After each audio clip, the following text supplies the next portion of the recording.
আজকে আমি বানাবো জামাই ষষ্ঠী স্পেশাল পাকা আম দিয়ে দারুণ স্বাদের আমের ভাপা দইয়ের এই রেসিপিটা, যেটা বাড়িতে একবার বানালে দোকান থেকে আর কেউ আম দই কিনে খাবে না। আর যেটা তৈরি করাটাও ভীষণ ইজি, মানে মাত্র দুটো উপকরণ থাকলেই হচ্ছে তোমরা বানিয়ে নিতে পারো। চলো বেশি কথা না বাড়িয়ে আজকের ভিডিওটা মানে আজকের রেসিপিটা স্টার্ট করা যাক। So hey guys, welcome back to my channel, it is Anindita. তো পাকা আমের ভাপা দই বানানোর জন্য অ্যাট ফার্স্ট এখানে নিয়ে নিয়েছি একটা পাকা আম, আর তার সাথে সাথে লাগবে হচ্ছে টক দই। তো আমি এখানে দেখতে পাচ্ছ 200 গ্রামের মতো দই নিয়ে নিয়েছি। তো প্রথমে এখানে টক দইটাকে জল ঝরাতে দিয়ে দেব। তার জন্য এখানে একটা ছাঁকনির মধ্যে মানে একটা বাটির উপর একটা ছাঁকনি দিয়ে দইয়ের যে এক্সট্রা জলটা আছে সেটাকে ঝরাতে দিয়ে দেব। তো দইয়ের জলটা এখানে ঝরতে থাকুক, ততক্ষণে এদিকে আমরা এখানে নিয়েছি মিডিয়াম সাইজের একটা আম। এরপর আমটাকে ভালো করে ধুয়ে কেটে নিতে হবে।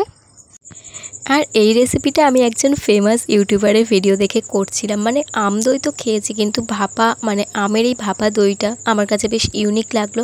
তো তার জন্য ভাবলাম আমি একবার ট্রাই করে দেখি, আর যেটা খেতে সত্যিই খুব ভালো হয়েছিল। দেন আমগুলোকে টুকরো টুকরো করে কেটে নেওয়া হয়ে গেলে এগুলোকে দিয়ে দেবো একটা মিক্সার জারের মধ্যে, দিয়ে সমস্তটাকে পেস্ট করে নিতে হবে। আর দেখতেই পাচ্ছ তারপর আমার এখানে আমের পেস্ট তৈরি করে নেওয়া হয়ে গেছে। কিন্তু তারপর আমার মনে পড়লো যে হ্যাঁ, এতে তো চিনিও অ্যাড করতে হতো, মানে চিনিটা দিয়ে হচ্ছে গিয়ে পুরো পেস্টটা তৈরি করতে হতো। তো কোনো ব্যাপার না, আমি আবারও এখানে চিনিটা অ্যাড করে নেব, নিয়ে দেন আবারও আরেকবার এটাকে ব্লেন্ড করে নেব। নিলেই তৈরি হয়ে যাবে আমাদের এখানে আমের যে মিশ্রণটা, সেটা তৈরি হয়ে যাবে। আর এদিকে দেখতেই পাচ্ছ দই থেকে কতটা এক্সট্রা জল বেরিয়ে গেছে। এবার যে আমের পিউরিটা মানে আমের আর চিনির যে মিশ্রণটা, সেটা একটা বাটিতে নিয়ে নিয়েছি।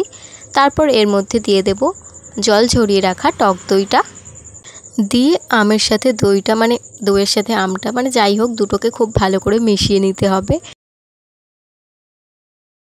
আর হ্যাঁ, তারপর এখানে যেটা অ্যাড করতে হবে মানে একটা মেন ইনগ্রেডিয়েন্টস বলতে পারো, সেটা হচ্ছে গুঁড়ো দুধ। তো আমি এখানে বেশ খানিকটা গুঁড়ো দুধ দিয়ে আবারও ভালোভাবে মেশাতে থাকতে হবে। আর প্রয়োজনে আমি আবারও পরে কিছুটা গুঁড়ো দুধ দিয়ে মানে টেক্সচারটা হচ্ছে এরকম তৈরি করব।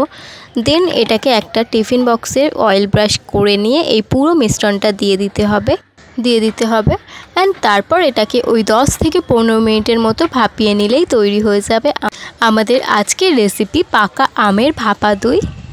দেন এটাকে আমি একটু ফ্রিজে রেখেছিলাম, বিকজ মানে মিষ্টির যে কোনো আইটেম তো একটু ঠান্ডা ঠান্ডা খেতেই ভালো লাগে। আর তারপর দেখতে পাচ্ছ দইটা একদম পারফেক্টলি হয়েছে, আর এটা খেতেও কিন্তু এক কথায় জাস্ট দুর্দান্ত হয়েছিল। তো তোমরা অবশ্যই এই জামাই ষষ্ঠীতে কিংবা যে কোনো অনুষ্ঠানে এরকম পাকা আমের ভাপা দইয়ের রেসিপিটা অবশ্যই ট্রাই করতে পারো। আর আজকের রেসিপিটা তোমাদের কেমন লাগলো কমেন্টে কিন্তু অবশ্যই জানিও। ভালো লাগলে একটি লাইক করতে ভুলো না। আর আমার চ্যানেলে যারা নতুন আছো চ্যানেলটি সাবস্ক্রাইব করে অবশ্যই পাশে থেকো। আজকের মতো ভিডিওটা এতটাই, সবাইকে বাই।